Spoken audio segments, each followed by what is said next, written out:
Astaghfirullah. Assalamualaikum warahmatullahi wabarakatuh. Alhamdulillah wassalatu wassalamu ala Rasulillah wa ala alihi wa sahbihi wa mawalah wa la hawla wa la quwata illa billahi wa ba'du. Alhamdulillah, segala puja dan puji hanya milik Allah subhanahu wa ta'ala.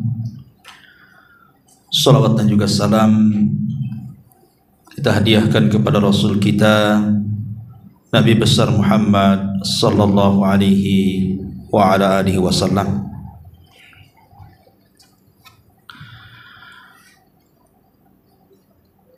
Ma'asyiral muslimat, ibu-ibu yang dimuliakan Allah subhanahu wa ta'ala, kita lanjutkan kajian kita, masih membahas kitab Fawaidul Fawaid, karya besar Al-Imam Ibnul Qayyim Al-Jauziyah rahimahullahu ta'ala. Satu kitab yang menyelami samudra hikmah dan lautan ilmu, menggapai puncak ketazaman batin menuju Allah subhanahu wa ta'ala. Dan pagi menjelang siang ini kita masuk pada bab keempat, kitab Allah subhanahu wa ta'ala yang tersurat dan juga yang terlihat. Ma'asyiral muslimat yang dimuliakan Allah subhanahu wa ta'ala, di dalam Al-Quran Allah memerintahkan hamba-hambanya untuk mengenal dirinya. Maksudnya mengenal Allah subhanahu wa ta'ala dengan dua cara. Pertama, dengan memperhatikan hasil-hasil rancangan Allah subhanahu wa ta'ala. Dan yang kedua, merenungkan dan mentadaburkan ayat-ayat suci Al-Quran dan juga hadis-hadis Nabi sallallahu alaihi wa ala alihi wasallam. Adapun cara yang pertama terkait dengan apa yang terlihat, maksudnya yang kita bisa saksikan di sekitar kita, dengan melihat alam semesta baik ke atas, ke bawah, ke samping, kiri, kanan, depan, belakang. Sedangkan cara yang kedua terkait dengan ayat yang terdengar, tertulis dan dapat dipahami maksudnya, kitabullah dan sunnah Nabi sallallahu alaihi wa ala alihi wasallam. Dari sini kita tahu dari perkataan mu'alif rahimahullahu ta'ala bahwa di alam semesta yang kita hidup di sini, saya, ibu-ibu, atau siapapun yang menyaksikan kajian ini, kita ini bukan hidup tiba-tiba hidup, tercipta tiba-tiba ada, tapi di sana ada yang menghidupkan kita dan ada yang menciptakan kita. Walaupun yang menghidupkan dan yang menciptakan kita itu tidak kita bisa lihat di dunia, tapi kita yakin di sana ada sang pencipta. Dari mana kita tahu bahwa di sana ada sang pencipta? Bahwa kita tidak hidup begitu saja, tapi ada yang menciptakannya. Karena ada dua tanda yang bisa kita saksikan.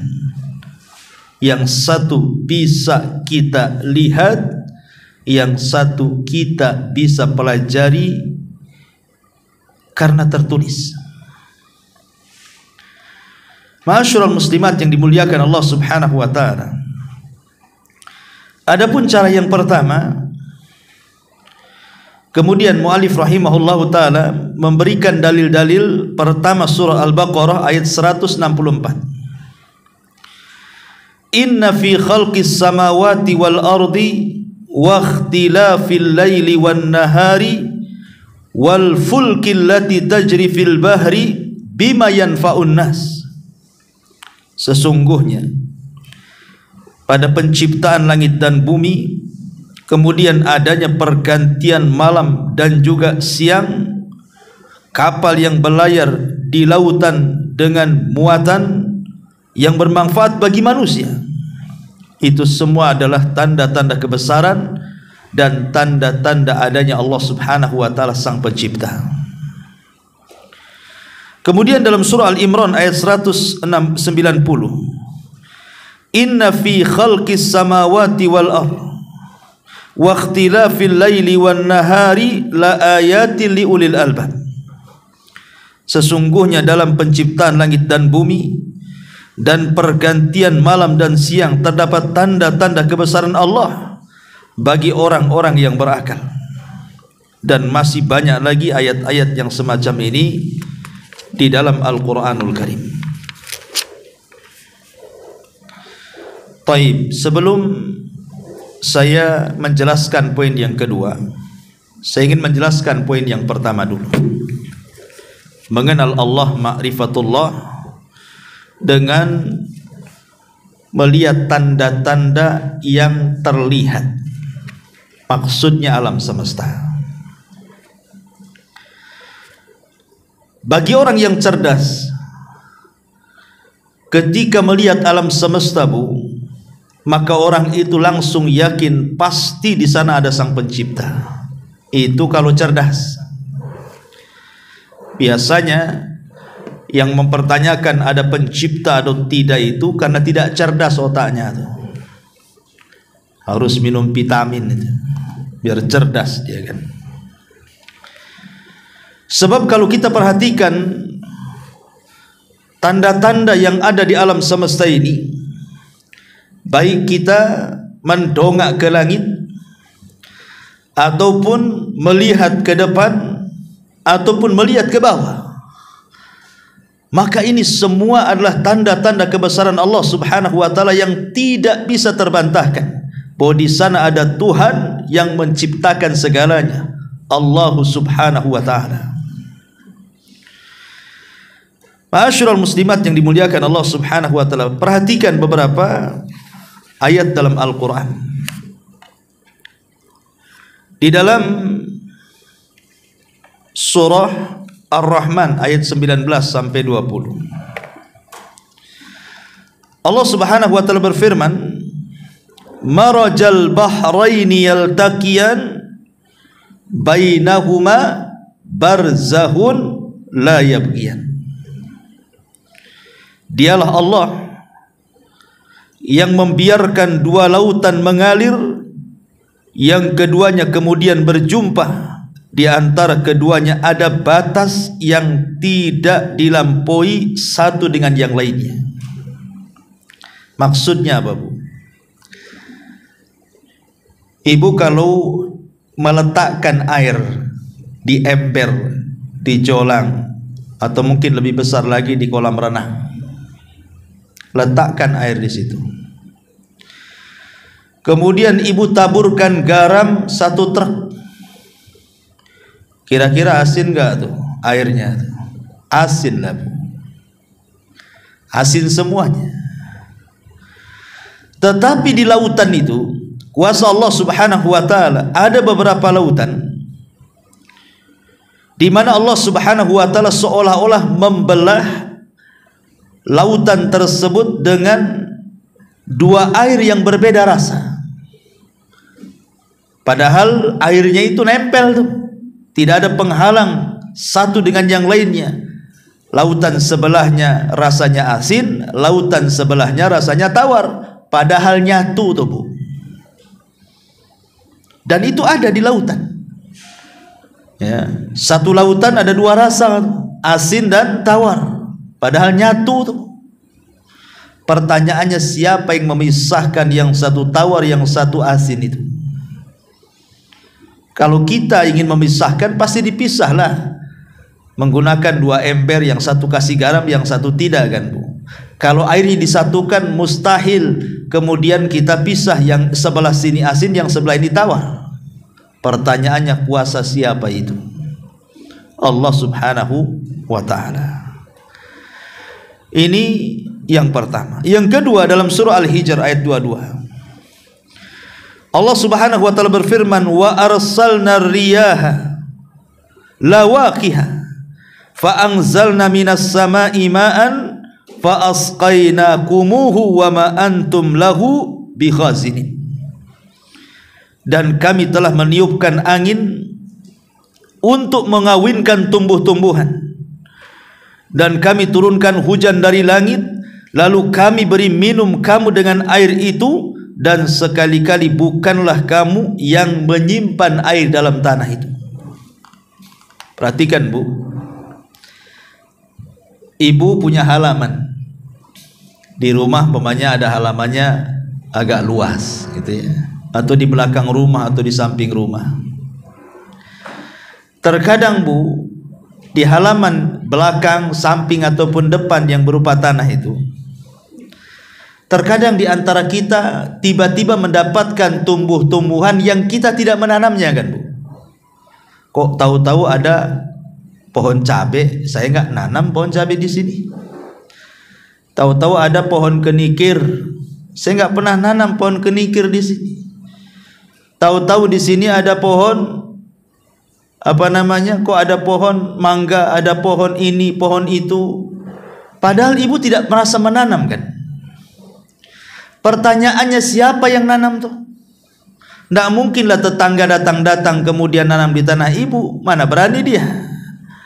Terkadang Bu, biji-biji yang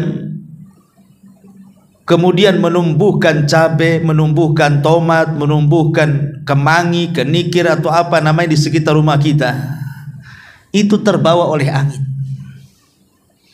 Angin yang membawa bibit-bibit itu, sehingga tiba-tiba tumbuh di sana, tumbuh di sini.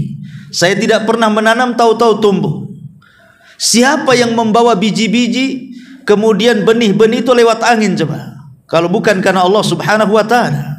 Ini satu yang disebutkan dalam surah Al-Hijr ayat 22. Kemudian yang kedua, saat turun hujan kemudian menimpa bumi, kemudian air itu mengendap di bumi, siapa yang mengendapkannya? Sehingga kita bisa mengambil air dari sumur-sumur, baik sumur galian atau sumur bor, ataupun kita bisa mengambil dari telaga-telaga yang ditampungkan Allah di situ. Kenapa mereka tertampung? Telaga yang besar itu nggak seperti kolam Bu, pakai adukan, pakai cor-coran, di semen, di keramik biar tidak bocor, kan? Kayak kita lihatlah duri angkang atau apa di sini, kan? Itu kan hanya biasa saja. Kadang-kadang sebagiannya alami berupa danau. Kenapa tidak menyerap ke bumi? Pertanyaannya, siapa yang menampungkan air di situ? Kalau bukan karena Allah subhanahu wa ta'ala.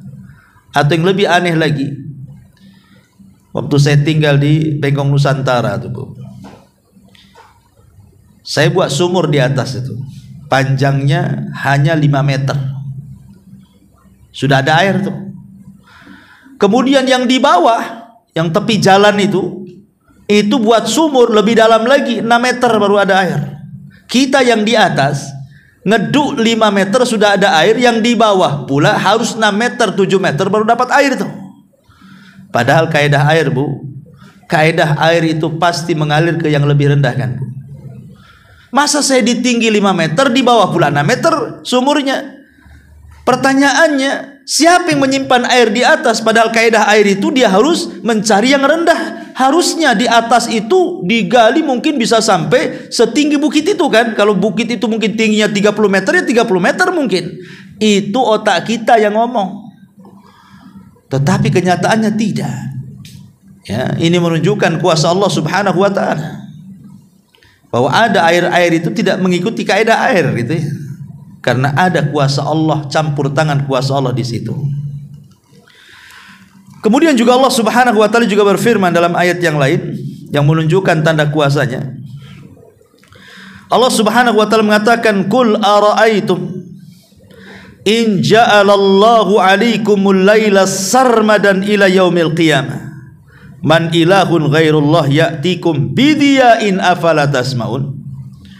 Qul ara'aitum in ja'alallahu 'alaikumun nahara sarmadan ila yaumil qiyamah man ilahun ghairullah ya'tikum bilailin taskununa fihi afala tubsirun. Allah mengatakan, katakan ya Muhammad, terangkanlah kepadaku, jika Allah menjadikan untukmu malam ini terus menerus sampai kiamat dibangkitkan. Pertanyaannya, siapakah Tuhan selain Allah yang mampu mendatangkan sinar terang kepadamu? Maka apakah kamu tidak mengerti? Katakan ya Muhammad, terangkanlah kepadaku, jika Allah menjadikan untukmu siang itu terus menerus sampai kiamat dibangkitkan, siapakah Tuhan selain Allah yang akan mendatangkan malam kepadamu yang kamu beristirahat padanya? Maka apakah kamu tidak memperhatikan? Lihat bagaimana Allah Subhanahu wa taala menantang saya, menantang ibu, menantang siapapun, menantang dari awal manusia sampai akhir, menantang dari awal jin sampai akhir, menantang semua makhluknya.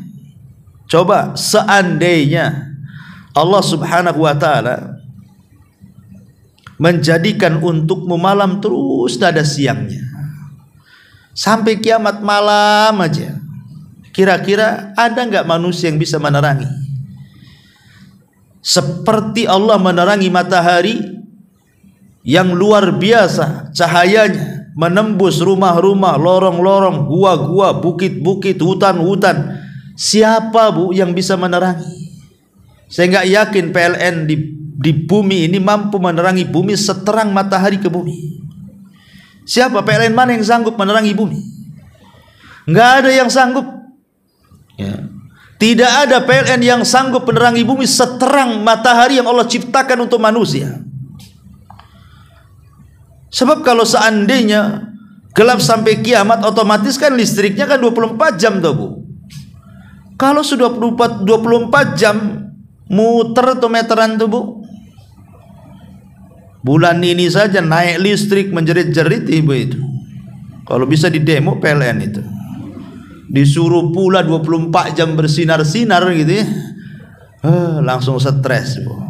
Tapi tidak, Allah tidak jadikan malam terus, adalah siangnya. Dikirim matahari satu saja, satu bumi sudah terterangi, luar biasa. Atau sebaliknya, dibuatnya lah alam semesta ini siang aja, nggak malam-malam. Cemana orang bisa istirahat Bu? Kadang-kadang di antara kita ini tidak bisa tidur kecuali gelap kan Bu? Kalau terang ini kayaknya sakit mata ini. Jadi tidak ada yang bisa mengirim kegelapan segelap matahari ketika dipadamkan oleh Allah Azza wa Jalla karena terbenam. Dari sini menunjukkan ma'asyiral muslimat yang dimuliakan Allah Azza wa Jalla, bahwa di sana ada Tuhan yang menciptakan alam semesta. Masih ragu-ragu di sana ada Tuhan? Ma'asyiral muslimat yang dimuliakan Allah Azza wa Jalla, bahkan kalau orang merenung tentang sains hari ini dengan apa yang terjadi di zaman Nabi sallallahu alaihi wasallam ketika Quran ini turun, bagaimana Al-Quran itu sudah menyingkap segalanya, menunjukkan kebenaran Al-Quran dan juga menunjukkan adanya pencipta lewat sains yang sebelumnya diinformasikan oleh Al-Quranul Karim.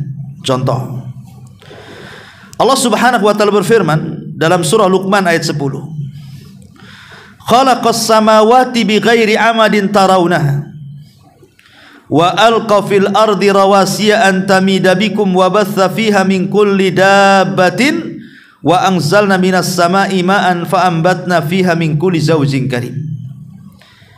Dia menciptakan langit tanpa tiang sebagaimana kamu melihatnya, dan dia meletakkan gunung-gunung di permukaan bumi agar bumi itu tidak bergoyang, dan memperkembangbiakkan segala macam jenis makhluk bergerak yang bernyawa di permukaan bumi dan kami turunkan air hujan dari langit, lalu kami tumbuhkan padanya segala macam tumbuh-tumbuhan yang terbaik.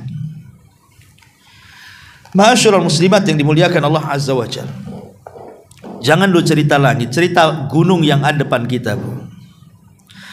Al-Quran 14 abad yang silam menceritakan tentang gunung, bahwa gunung itu adalah pasak. Wal jibala autada, begitulah Allah mengatakan dalam surah An-Naba, dan kami jadikan gunung-gunung itu pasak.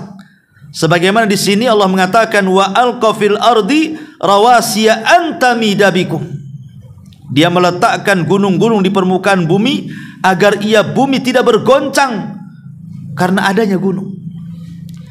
Di zaman Rasul tidak ada alat-alat kan, Bu. Kayak di zaman sekarang kan ada satelit, bahkan NASA dengan berbagai macam alat teknologi tingkat tinggi gitu ya, bisa meneliti ke kedalaman bumi, ke kedalaman lautan, sampai ke antariksa sana kan.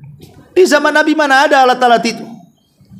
Tapi bagaimana Al-Quran sudah menjelaskan bahwa bumi itu tidak bisa bergerak karena ada pasaknya, dan pasaknya itu adalah gunung. Sains hari ini kemudian meneliti apakah gunung itu pasak atau bukan. Rupanya setelah diteliti memang betul-betul gunung itu pasak, di mana gunung yang tertancap ke bumi itu jauh lebih besar dan lebih panjang dibandingkan yang menjulang ke atas bumi. Karena pasak itu kan harus lebih dalam dibandingkan yang muncul kan, Bu. Kayak ibu buat patok gitu kan, buat pasak kemah, kemudian ibu pukul, tentu yang masuk ke dalam bumi harus lebih dalam, lebih panjang dibandingkan yang muncul ke atas kan, Bu, supaya pasaknya kuat kalau diikat. Begitulah bumi. Dan setelah diteliti memang seperti itu. Jadi yang menancap ke dasar bumi itu lebih besar, lebih dalam, lebih panjang dibandingkan yang muncul ke permukaan. Ya, karena bumi itu dijadikan, gunung itu dijadikan pasak untuk bumi supaya bumi ini tidak bergerak. Dengan itulah kita bisa berjalan kaki, kita bisa naik kendaraan, kita tidak oleng, kita tidak doyong, kita tidak jatuh, kita seimbang. Pertanyaannya, siapalah yang menjadikan gunung itu pasak sehingga kita bisa berjalan seimbang? Kalau bukan Allah Subhanahu wa taala. Masih yakin di sana tidak ada Allah? Di sana ada Allah. Ma'asyiral muslimat yang dimuliakan Allah Azza wa Jalla. Ini dalam surah Luqman ayat 10. Kemudian Allah Subhanahu wa taala juga mengatakan, alam yaral ladzina kafaru anna as-samawati wal arda kanata ratkan fafataqnahuma wa ja'alna minal ma' kulla syai'in hayyin afala yu'minun. Dan apakah orang-orang yang kafir itu tidak mengetahui bahwasanya langit dan bumi keduanya dahulu adalah satu padu, kemudian kami pisahkan antar keduanya, dan dari air kami jadikan segala sesuatu yang hidup, maka mengapakah mereka tidak juga beriman? Mungkin ibu yang belajar fisika ya, pernah kita mendengar ada namanya teori Big Bang ya, bahwa alam semesta ini dulunya menyatu, kemudian terjadi ledakan, bang gitu ya, kemudian pecah. Lah sebelum ada orang yang kemudian membuat teori Big Bang, Al-Quran loh sudah menjelaskan langit dan bumi itu dulunya menyatu, kemudian Allah Subhanahu wa ta'ala belah sehingga Allah turunkan bumi ke bawah dan Allah naikkan langit ke atas. Karena pada dasarnya dalam Al-Quran itu ada 3 teori. Teori yang pertama namanya teori radkun, yang kedua fatkun, yang ketiga falkun namanya. Radkun, fatkun, falkun. Pertama radkun, berawal dari menyatu. Kemudian fatkun, terbelah dan terpisah. Kemudian falkun, ya, setelah falak tumbuhlah segala sesuatu yang Allah Subhanahu wa ta'ala kehendaki. Jadi munculnya teori-teori Big Bang hari ini itu sudah ada dalam Quran. Ya, tidak perlu kemudian kita umat Islam meneliti, kita yakin kebenaran Al-Quran itu, bahwa apa yang diceritakan dalam Al-Quran itu memang nyata. Dan itulah kehebatan Al-Quran, tidak pernah bertentangan dengan sains. Ya. Taib. Kemudian juga Allah Subhanahu wa taala berfirman dalam surah An-Nur ayat 40, Bu. Allah Subhanahu wa taala mengatakan, "Au kadzulumati fil bahri lujjin yaghshahu maujun min fawqihi maujun min fawqihi sahab dhulumatu ba'duha fawqa ba'din idza akhraja yadahu lam yakad yaraha wa lam yaj'alillah lahu nuran fama lahu min nurin." Atau seperti gelap gulitanya di lautan yang dalam, yang diliputi oleh ombak, yang di atasnya ombak pula, di atasnya lagi awan, gelap gulita yang tindih menindih. Apabila dia mengeluarkan tangannya, tidaklah dia dapat melihatnya. Tidak pernah. Nabi SAW itu tidak pernah menyeberangi lautan itu. Tapi Nabi SAW pernah bersabda, nanti kalian akan menyerang musuh dengan cara menyeberangi lautan. Terjadi sabda Nabi, terjadi. Dan yang pertama kali menyerang lewat lautan siapa? Muawiyah ibn Abi Sufyan di zaman Utsman ibn Affan radhiyallahu anhu ketika menyerang Afrika. Coba bayangkan. Itulah sahabat pertama yang kemudian membawa pasukan menyeberangi lautan dan menaklukkan Afrika, dan berhasil. Di zaman Utsman ibn Affan radhiyallahu an, Utsman berhasil melebarkan kekuasaan sampai ke daratan Afrika. Tapi di zaman Rasul tidak pernah melihat lautan naik di atas perahu, tidak pernah. Apalagi sampai nyelam ke lautan. Pertanyaannya, dari mana taunya bahwa lautan itu gelap? Setelah sekarang mukanya kan adalah orang-orang barat yang kemudian mereka menyelam dengan kedalaman berapa dalam lautan itu, rupanya betul-betul lautan itu gelap kan gitu ya. Maka kita tahu bahwa sekalipun Nabi SAW tidak pernah menyelam di lautan, tapi karena ada wahyu bahwa di dalam lautan itu gelap, maka sains hari ini membuktikan dan betul-betul memang gelap. Pertanyaannya, siapa yang menggelapkan lautan itu? Allah Subhanahu wa ta'ala. Di sana ada Tuhan yang menggelapkan dan menerangkan. Ya. Taib. Kemudian juga disebutkan dalam surah An-Nahl ayat 78. Allah Subhanahu wa ta'ala mengatakan, wallahu akhrajakum min butuni ummahatikum la ta'lamuna syai'a wa ja'ala lakumus sam'a wal absara wal af'idata la'allakum tashkurun. Dan Allah mengeluarkan kalian dari perut-perut ibu kalian dalam keadaan tidak mengetahui satu apapun, dan Dia memberikan kamu pendengaran, penglihatan, hati agar kamu bersyukur. Lihat Bu, ketika ibu saya atau siapapun keluar dari perut ibu kita kan Bu, kita kan tidak mengetahui apapun. Tengok bayi itu, coba tanya Bu, bayi itu paham nggak? Bayi itu nengok aja belum bisa. Kalau baru brojol itu, matanya kan belum mampu melihat Bu. Dengan seiring waktu baru melihat, kabur, jelas, baru nengok uang jelas. Nah itu kan begitu Bu. Bayi juga mendengar sama. Ya. Tapi di sini Allah Subhanahu wa taala Bu, perhatikan ayat ini. Allah mendahulukan as-sam'a pendengaran, baru penglihatan, baru hati. Bukan melihat dulu baru mendengar, tetapi Allah dahulukan mendengar dulu baru melihat. Apa teorinya di sini Bu?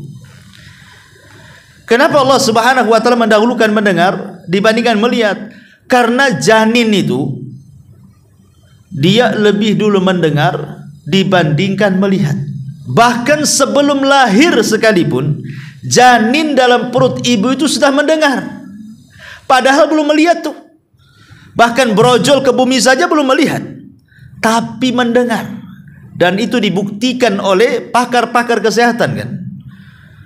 Para dokter, para pakar-pakar kesehatan, farmasi dan semacamnya membuktikan tuh bahwa bayi dalam perut itu, janin dalam perut ibu itu sudah mendengar walaupun tidak melihat. Makanya kenapa orang yang hamil itu kalau ngomong hati-hati Bu, itu didengar bayinya Bu. Kalau ibu hobi gibah, anaknya lebih hobi lagi nanti Bu, karena udah biasa tuh, dia dengar hari-hari kan. Ibunya ngomong apa didengar sama anaknya tuh. Ya. Makanya ada sebagian ulama, kalau nggak salah di Palestina ya, saya pernah melihat di YouTube-nya itu tentang teori bagaimana anak itu mudah hafal Quran. Jadi dia menjelaskan teori tentang anak itu mudah menghafal Quran. Salah satu penjelasan beliau ini, seorang syekh di Palestina ini, dia mengatakan bahwa kalau anaknya ingin cepat dan mudah menghafal Quran saat kehamilannya, ibunya hendaklah suka baca Quran dan menghatamkan Quran. Ya. Kalau ibu yang sedang hamil itu terus membaca Quran, menghatamkan Al-Quran, minimal sebulan 2 kali atau 3 kali dia hatamkan Quran sampai 9 bulan gitu ya, maka anak itu sudah menyimpan separuh lebih daripada hafalannya, sehingga ketika anak itu lahir dia sudah ada rekaman tuh, sehingga belum genap balik saja insya Allah katanya dia pasti hafal Quran. Makanya lihat anak-anak Palestina itu kecil-kecil itu udah hafal Quran. Di Indonesia aneh, belum balik sudah hafal Quran. Di sana udah aneh. Ya wajar, karena memang teori Al-Quran sendiri, bayi di dalam perut ibu itu sudah mendengar. Makanya hati-hati kalau ngomong, hati-hati kalau ngobrol, hati-hati kalau berbincang, dan jangan suka mencaci, memaki, menggibah. Nanti itu ikut juga tuh anaknya. Nah, di sini penting kan, karena bayi itu mendengar dulu baru melihat. Ya, kalau ibunya suka ngaji, brojol, anaknya alif ba ta bu. Tapi kalau ibunya suka nyanyi, brojol, ya joget-joget dia bu ya. Dari sini menunjukkan bahwa bagaimana Allah Subhanahu wa taala menjelaskan bahwa ketika manusia lahir itu yang pertama diberikan pendengaran, baru penglihatan, baru hati, dan sekarang terbuktikan lewat sains, lewat ilmu kedokteran, ya kan? Ma'asyiral muslimat yang dimuliakan Allah Subhanahu wa taala. Kemudian juga Allah Subhanahu wa taala berfirman dalam Al-Qur'anul Karim, surah Al-Anbiya. Allah mengatakan, wa ja'alna fil ardi rawasiya an tamida bikum wa ja'alna fiha fijajan subulan la'allahum yahtadun. Dan kami telah jadikan bumi ini gunung-gunung yang kokoh agar ia tidak berguncang bersama mereka, dan kami jadikan pula di sana jalan-jalan yang luas agar mereka mendapatkan petunjuk. Lihat bagaimana Allah Subhanahu wa taala membentangkan bumi, kemudian meletakkan tempatnya sesuai dengan hajat manusia. Laut sebelah sini, gunung sebelah sini, hutan sebelah sini, jalan sebelah sini, pemukiman sebelah sini. Siapa yang mengatur itu? Allah. Sehingga tertata rapi gunung ini, tertata rapi lautannya, tertata rapi sawahnya, tertata rapi kebunnya, tertata rapi mukimannya, jalannya, mulai dari jalan besar sampai jalan kucing, sampai jalan tikus, ya kan? Ada semua. Coba, siapa yang ngatur-ngatur jalan sana sini, jalan sini? Apakah kemudian para arsitek? Bukan, arsitek itu hanya meneruskan saja. Sebelumnya jalan itu sudah ada. Allah Subhanahu wa taala yang menentukannya itu, sehingga manusia dapat mendapatkan petunjuk jalan ke sana kemari, tahu dia jalan. Apalagi dengan perkembangan hari ini gitu ya, sampai sekarang sudah ada alat-alat macam-macam gitu. Ma'asyiral muslimat yang dimuliakan Allah Azza wa Jalla. Kemudian yang terakhir ya, jangan enggak usah banyak-banyak contoh, enggak selesai kalau kita bicara contoh-contoh kekuasaan Allah tuh. Terdapat bagian-bagian yang berdampingan, dan kebun-kebun anggur, tanaman-tanaman dan pohon korma yang bercabang dan yang tidak bercabang disirami dengan air yang sama. Kami lebihkan sebagian tanaman-tanaman itu atas sebagian yang lain tentang rasanya. Sesungguhnya pada yang demikian itu terdapat tanda-tanda kebesaran Allah bagi orang-orang yang berfikir. Perhatikan bu ayat ini. Di antara tanda-tanda kuasa Allah Subhanahu wa taala adalah Allah membuat cita rasa dalam buah-buahan itu dengan beraneka ragam rasa. Terkadang depan rumah kita kan, mungkin sebagian kita adalah pohon mangga, pohon jambu, jambu air, jambu kelutuk tuh, jambu apalah kan. Yang jelas adalah buah-buahan depan rumah tuh. hujan. Mulai kemudian terairi dengan air hujan itu. Airnya sama, mengaliri pohon yang sama. Kemudian pohon ini tumbuh buah-buahan.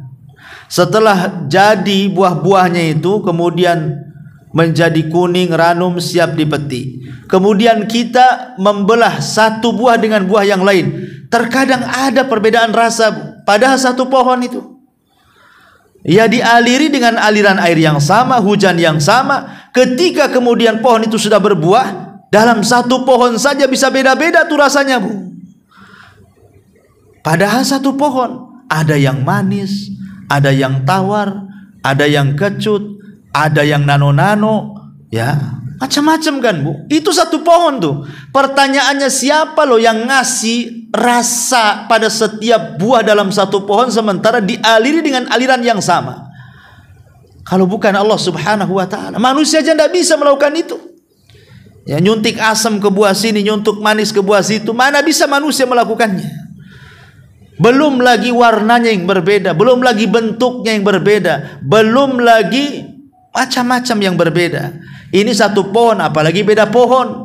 Lah, ini menunjukkan bahwa Allah itu zat yang maha kuasa. Di sana ada sang pencipta, Allah Subhanahu wa ta'ala. Jadi alam semesta ini, kata Imam Ibnul Qayyim, adalah tanda-tanda kaun, bahwa di sana ada Tuhan yang menciptakan kita. Ya, kesimpulannya di situ. Ya. Taib, ma'asyiral muslimat yang dimuliakan Allah Azza wa Jalla. Kembali ke buku. Kemudian kata beliau, bentuk ma'rifatullah yang kedua. Kalau tadi yang pertama kan melihat alam semesta dengan berbagai macam ragam keanehan, kekuasaan, keajaiban yang menunjukkan di sana ada Tuhan yang menciptakan, Allah Subhanahu wa ta'ala. Yang kedua, ma'rifatullah yang kedua adalah disebutkan dalam firman Allah Azza wa Jalla, afala yatadabbaruna al-Qur'an. Maka tidakkah mereka menghayati, mendalami Al-Qur'an? Afalam yatadabbaru al-qawla. Maka tidakkah mereka menghayati firman Allah? Kitabun anzalnahu ilaika mubarakun liyadabbaru ayati. Kitab Al-Qur'an yang kami turunkan kepadamu penuh berkah agar mereka menghayati ayat-ayatnya. Maksudnya begini. Okelah, kita sudah bicara soal tanda-tanda alam. Dan tanda-tanda alam itu menunjukkan kebesaran Allah.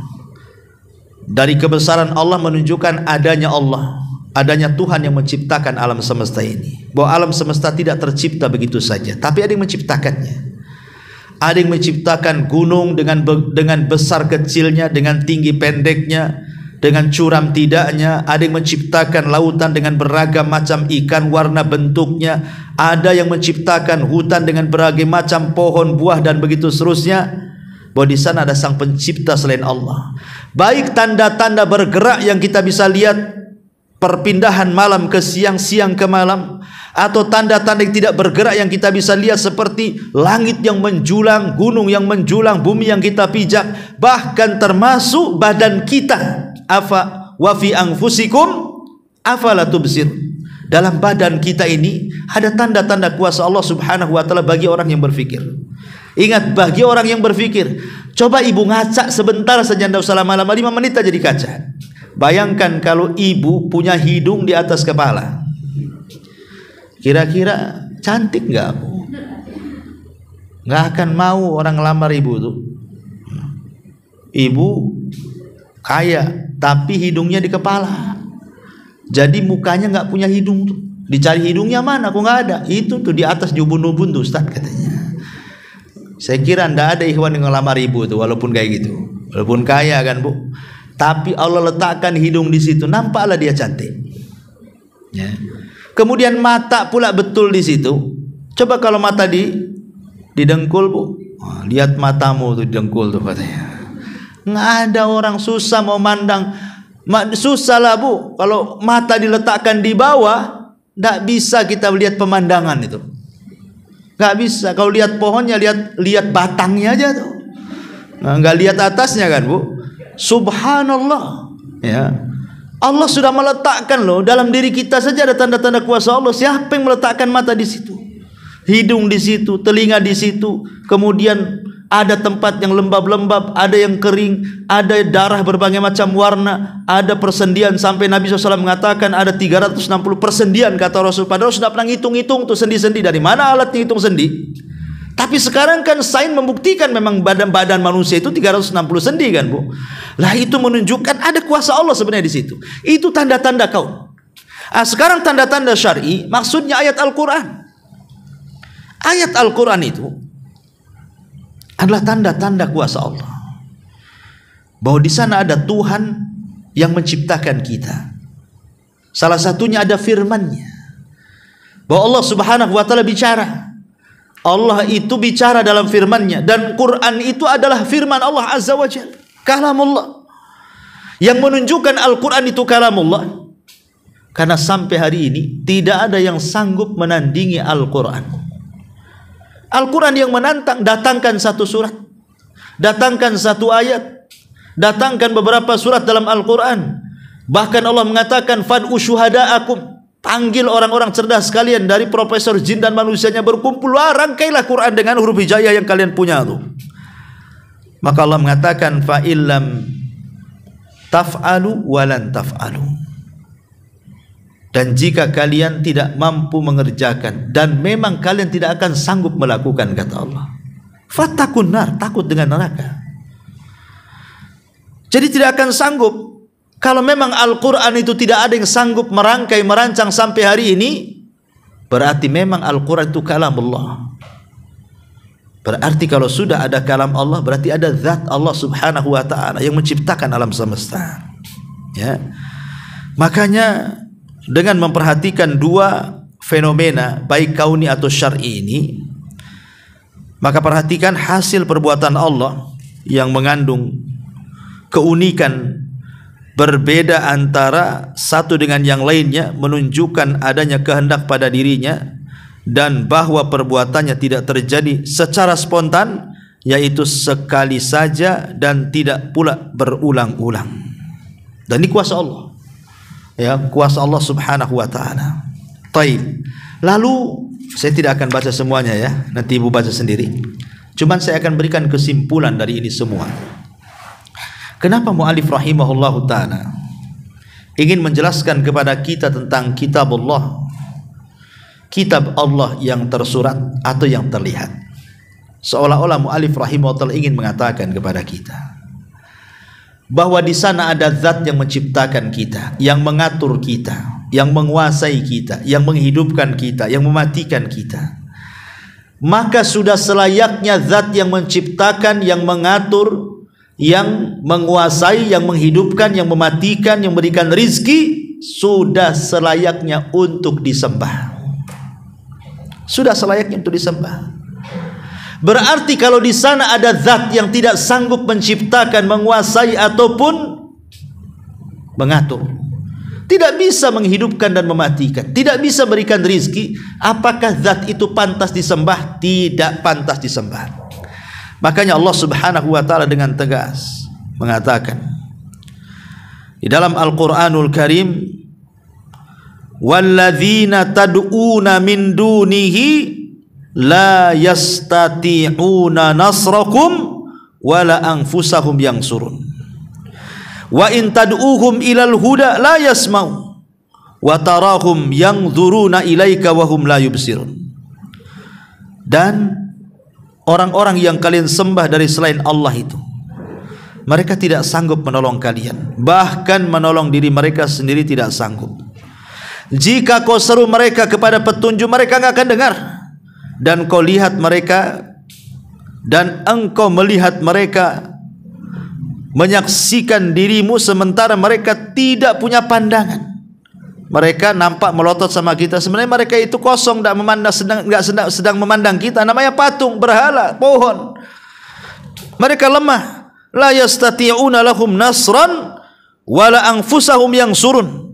Berhala itu tidak dapat memberikan pertolongan kepada penyembahnya, dan kepada dirinya pun mereka tidak dapat memberikan pertolongan. Kenapa demikian? Karena mereka zat lemah, tidak bisa menciptakan walaupun seekor lalat. Saya akan ceritakan beberapa kisah. Di zaman sahabat, di zaman sahabat Nabi SAW. Ada namanya Amr ibn Jamuh, Amr ibn Jamuh namanya. Punya anak namanya Mu'adz ibn Jamuh. Mu'adz ibn Jamuh ini masuk Islam dulu dibandingkan ayahnya Amr ibn Jamuh. Dan Amr ibn Jamuh itu tokoh besar. Ya. Jadi ketika Mu'adz ibn Jamuh ini ingin mendakwai bapaknya, tentu ijtihadiyah ya, jangan ditiru. Ya. Ijtihadiyah, ingin menyadarkan ayahnya. Jadi ayahnya itu kan menyembah berhala. Satu rumah itu berhala banyak. Orang jahiliyah itu kan kadang-kadang satu berhala itu bisa satu rumah itu bisa 5-6 berhala tuh. Ada berhala yang paling besar diletakkan di ruangan khusus gitu ya. Ada berhala yang di bawah itu diletakkan di mana, mungkin di ruang tamu. Ada berhala yang lebih kecil, bahkan ada berhala yang kecil nonet tuh Bu. Itu biasanya untuk di bawah safar gitu ya. Lah ada berhala itu yang paling diagungkan oleh ayahnya Amr ibn Jamuh ini. Jadi satu hari anaknya ngintai, bapaknya sedang pergi. Dia ambil pula berhala itu, dibawa ke belakang rumah, disungsepkan di parit. Jadi bapaknya ketika pulang mau menyembah berhala tuh, berhalanya hilang. Dicari, rupanya nyungsep berhalanya tuh di belakang rumah di parit. Ya. Diambillah berhalanya itu, dimandikan, disabuni, dikasih wewangian, ditaruh lagi di ruangan itu, kemudian disembah lagi. Gak kapok juga. Besoknya Mu'adz bin Jamuh datang lagi, bapaknya gak ada tuh. Diambil lagi berhala itu, diangkat ke belakang rumah, disungsepkan lagi di parit. Jadi Amr ibn Jamuh datang lagi, diambil lagi berhalanya, dimandikan, kemudian diwangi-wangikan, diletakkan, disembah lagi. Asik gitu aja bapak sama anak tuh Bu. Jadi mungkin sudah geram nih Amr ibn Jamuh ini bapaknya. Kemudian dia mengatakan, siapa yang kurang ajar sama Tuhanku nih? Kemudian kata Amr ibn Jamuh kepada berhalanya, nanti kalau ada yang menghinakan kamu, kamu lawan, saya akan bekali kamu dengan pedang. Akhirnya berhala itu Bu diikatkan pedang di tangannya. Kemudian kata Amr ibn Jamuh, siapapun yang merendahkan kamu, tebas dengan pedang ini katanya. Kemudian dia pergi. Ketika akhirnya pergi, Mu'adz bin Jamuh datang lagi Bu. Nampaklah berhala itu gagah ada pedangnya. Namanya berhala, gak bisa apa-apa. Hidup pun tidak, apalagi mandang, dengar pun tidak. Diangkat pedang-pedangnya Bu. Kemudian dibawa ke belakang rumah, dicarikan bangkai binatang Bu, diikatkan di perutnya, kemudian disungsepkan lagi di parit. Ya. Jadi ayahnya datang, kemudian melihat Tuhannya nyungsep di parit itu Bu, dengan diikatkan bangkai, kemudian pedangnya masih terhunus di tangan, diikatkan itu. Sekarang Amr ibn Jamuh tidak marah sama yang menghina dia, sekarang dia marah-marahi berhalanya tuh. Ya. Apa dia? Hei berhala, katanya, engkau kan Tuhan aku sudah berikan kau pedang, kenapa kau tidak tebas orang yang nyakiti kamu? Kenapa engkau pula yang sekarang ada di parit, katanya. Jadi akhirnya dari situ dia tobat tuh. Amr ibn Jamuh tobat akhirnya, karena berhalanya tidak bisa menolong dirinya sendiri. Tapi ini ijtihadnya siapa? Mu'adz bin Jamuh, putranya. Ya, jangan ditiru pula. Ya. Jangan ibu datang ke tempat rumah ibadah orang lain. Oh, itu tidak boleh. Ya. Ini ijtihadnya Mu'adz bin Jamuh menyadarkan ayahnya. Ya. Kemudian juga ada kisah di zaman dahulu, di zaman Nabi SAW. Ya. Jadi ada orang jahiliyah itu yang berhala. Ada seorang sahabat bercerita dulu waktu dia masih jahiliyah. Jadi dia safar bawa berhalanya.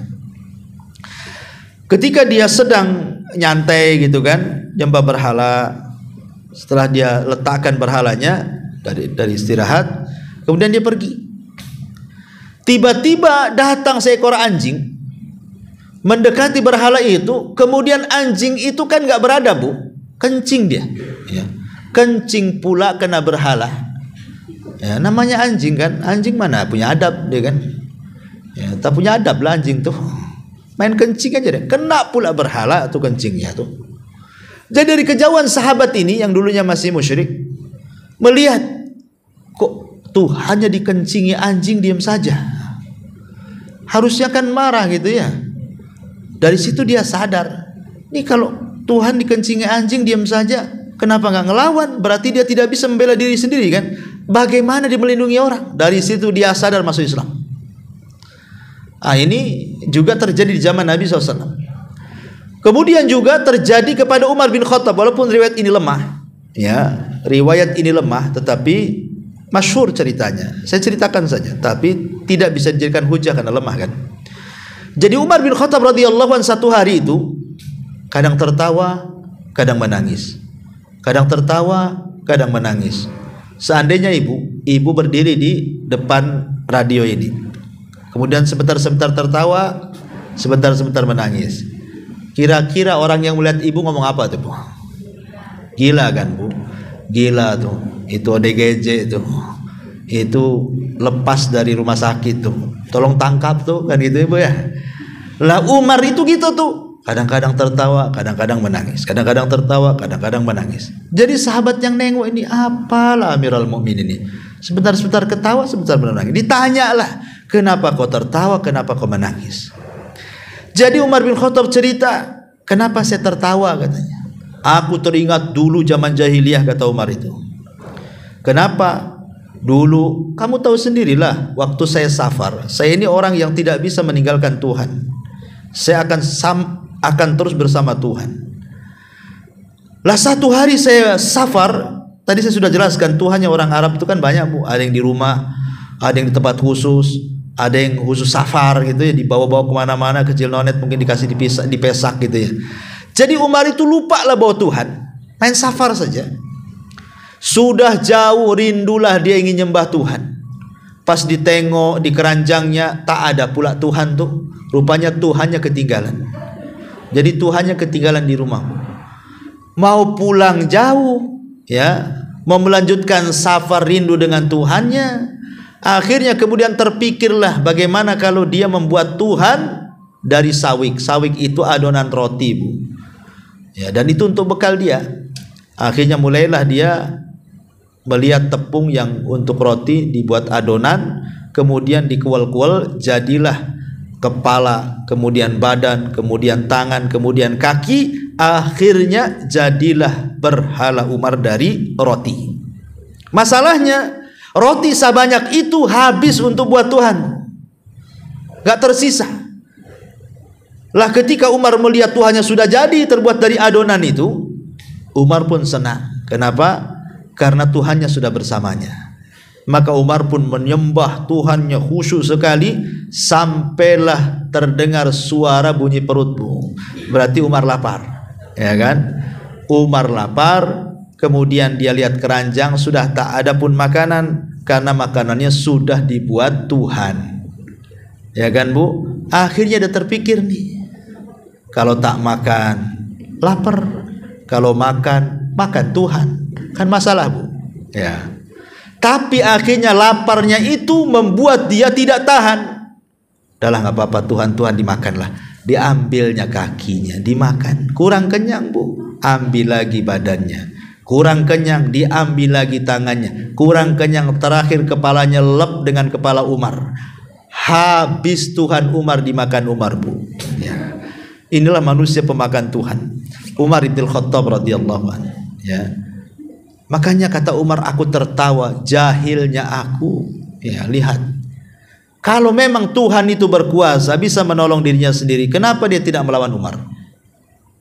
Ya, ma'asyiral muslimat yang dimuliakan Allah Azza wa Jalla. Ini contoh bahwa berhala-berhala selain daripada Allah itu mereka tidak sanggup untuk menciptakan, untuk mengatur, untuk menguasai, untuk menghidupkan, memberikan rezeki, apalagi memberikan pertolongan dan perlindungan.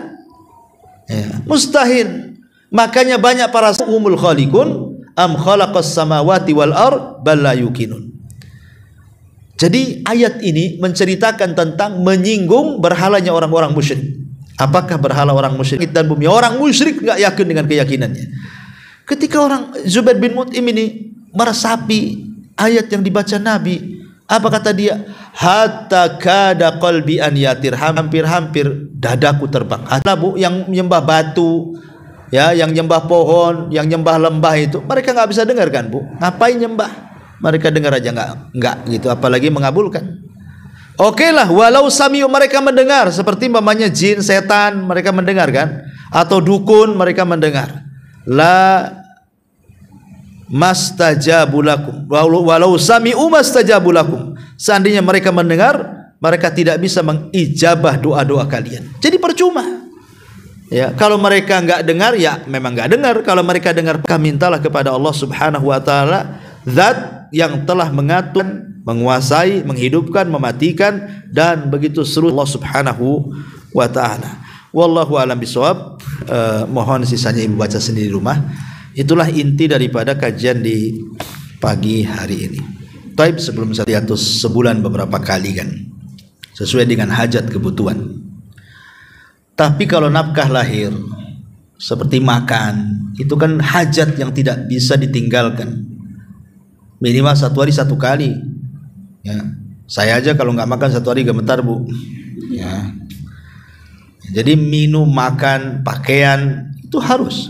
Kalau batin bisalah, ya, bisa dijarang-jarangkan gitu, sesuai dengan kesehatan dokter atau sesuai dengan mood gitu ya. Tapi kalau lahir ini makan ya makan, tiap hari orang itu makan. Kalau seandainya tidak diberikan makan dan si istri tidak pandai cari makan, bisa matilah. Jadi sebaiknya seorang suami ini kalau menceraikan istri, cukup saya talak engkau, selesai. Berarti dia bebas memilih hidupnya. Sebab kalau tidak, belum jatuh talak, macam mana dia akan bebas memenuhi hidupnya? Mau kawin lagi tak bisa, mau kemana-mana harus izin dulu sama suaminya. Ya, nggak bisa, nggak bebas. Maka beri ketegasan. Kalau masih suka, rujuk. Kalau tidak suka, ceraikan. Islam ini simple. Dan talak itu terkadang jadi solusi bagi keduanya. Tapi kalau umpamanya diam-diam dia punya istri kedua, kemudian condong kepada istri keduanya, kemudian menafkahi istri keduanya, istri pertamanya tidak dinafkahi, ini zalim sezalim-zalimnya. Sezalim-zalimnya.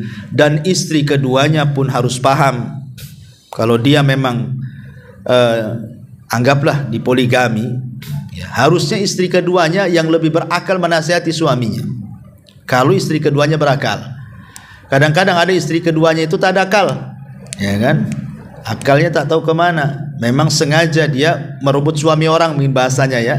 Dikuasainya suami itu supaya menceraikan istri pertamanya. Nah, ini istri kedua yang tak berakal yang kayak gini nih. Dia posisinya istri kedua kan itu ya. Kecuali kalau seandainya ya memang sudah dinasihati, mungkin istri pertamanya agamanya rusak, bisa merusak keturunan, itu kan ada alasan, Bu, ya kan. Ini kalau sama-sama sudah baik, kenapa tidak rembukan, dan apa masalahnya? Dan kalau tidak sanggup menikah dua, tidak perlu nikah dua. Sekarang Anda menikah ke istri pertama dinafkahi, istri kedua tidak, berarti kan tidak sanggup sebenarnya menikah istri dua. Soal izin dan izin itu tidak ada syarat dalam berpoligami. Tapi soal nafkah menafkahi itu syarat. Ya. Kalau izin tidak izin, tahu tidak tahu, tidak ada masalah. Cuman masalahnya syaratnya itu harus dipenuhi. Bisa nggak ngasih makan? Bisa nggak ngasih nafkah? Lahir batin bisa nggak memenuhi itu semuanya? Kalau tidak sanggup jangan. Sebaiknya ya pilih salah satunya, biar yang diceraikan itu juga dia punya kehidupan sendiri, dia bisa melangkah sendiri, bebas ke sana kemari, ya tentu dengan diberikan hak-haknya. Karena terkadang suami ini nikah dengan istri kedua, istri pertama dizolimi. Dizolimi apa? Contoh nih, umpamanya seorang suami menikah dengan istri pertama dari tidak punya apa-apa, sama sekali tidak punya apa-apa, kemudian punya rumah. Otomatis kan rumah itu menjadi rumah gonogini. Ya, walaupun yang cari suami, tapi adanya rumah itu ketika menikah dengan istri yang pertama kan, Bu. Ya. Kemudian suaminya lagi nikah lagi. Ya, nikah lagi dengan orang lain umpamanya. Akhirnya kemudian rumah itu dijual untuk mendanai dia dengan istri keduanya kan. Kan ada tuh yang seperti itu. Lah ini kalau ada kasus seperti ini suaminya tidak punya akal. Bahwa kalau dia ingin menikah lagi, cari nafkah lain, bukan dari hasil dia dengan istri pertamanya. Ya. Karena ini akan menyakiti, kecuali kalau dia berbuat adil kan. Mungkin istri pertamanya ridho, ini sudah mendolimi istri pertamanya, sayang pula ke istri keduanya. Wah, sakitnya tuh di sini, Bu, ya kan? Jadi masalahnya di sini ini sudah melampau. Kalau memang cerita itu betul, pertanyaan itu betul, ya saya nasihatkan kepada suami yang seperti bertobat kepada Ta'ala. Di dunia ini kita cari tidak bergerak. Namun ada lagi di ayat lain seperti di surat An-Naml 88 bahwa gunung itu sebenarnya bergerak. Itu seperti apa? Ya, alhamdulillah. Tidak ada bertentangan antara gunung diam dengan bergerak. Pasak itu tidak mesti harus tidak bergerak. Ya, pasak itu tidak mesti bergerak. Dia bisa bergerak untuk menstabilkan bumi yang terhampar. Bagaimana caranya? Allah ya buat cara sedemikian rupa. Ya, tidak melazimkan pasak tidak bergerak. Ya bergerak. Allah yang bergerakkan. Ya untuk apa? Ya tujuannya untuk menyeimbangkan bumi. Bagaimana sistemnya? Allah yang tahu. Ya, nanti pada hari kiamat justru pasak itu akan bergerak, tercabut, kemudian gunung akan lepas dan naik ke bumi, naik di atas bumi, kemudian akan membenturkan satu dengan yang lainnya. Dan Allah istilahkan ka'asfi ma'kul, seperti kapas yang berhamburan dihempas angin, yang tadinya beringan karena kuasa Allah. Ya, jadi bergeraknya tidak ada bertentangan dengan pasaknya. Pasak bisa bergerak, bisa tidak. Ya, dan itu kehendak Allah Azza wa Jalla untuk menstabilkan bumi. Bagaimana caranya? Allahu a'lam. Allah yang tahu. Kita ini tinggal menikmati saja, kita kesana kemari nggak oyong, nggak doyong, nggak oleng, ya kan? Enak aja jalan kaki kesana kemari. Nah, coba lihat ketika terjadi gempa vulkanik, gunung, ya bukan tektonik. Jadi kadang-kadang jangankan lagi kita, rumah yang gede aja roboh. Ya, saya waktu ke Lombok itu masih ingat waktu ngasih donasi buat masjid di sana dan mengantarkan beberapa donasi kawan-kawan dari Kepri dan Singapura tuh. Itu masih terasa, Bu, naik pickup bawa minuman itu, ngasih yang di atas bukit itu. Masih terasa goyangnya tuh. Ah, itu udah was-was luar biasa. Was-was sampai ada tanah yang terbelah tuh. Sempet juga itu sopirnya memang boleh tahan lah. Tanah itu betul-betul terbelah di depan kita tuh di Lombok tuh. Tapi masya Allah gitu ya. Itu saja sudah ketakutan, padahal cuman berapa sekali, nggak besar itu, tapi udah goyang sana goyang sini gitu, udah terasa gitu. Itulah bumi kalau dicabut pasaknya tuh kayak gitu. Apalagi kalau sampai 7-8 sekian skala Richter yang kemudian menimbulkan tsunami kan, ya sudah kita lihat dan saksikan bagaimana ribuan jiwa melayang. Tapi dengan kuasa Allah, adalah beberapa tempat itu masih Allah kokohkan dengan bumi, dengan gunung. Ya, soal kemudian pasak itu berjalan, gunung itu berjalan, artinya kan kalau gunung berjalan kan pasaknya berjalan tuh. Bagaimana caranya, bagaimana teorinya, Allahu a'lam. Ya, kita ini hanya menikmati saja. Wallahu a'lam. Taib, sampai di sini aja lah. Subhanallah bihamdika, asyhadu an la ilaha illa anta astaghfiruka wa atubu ilaik.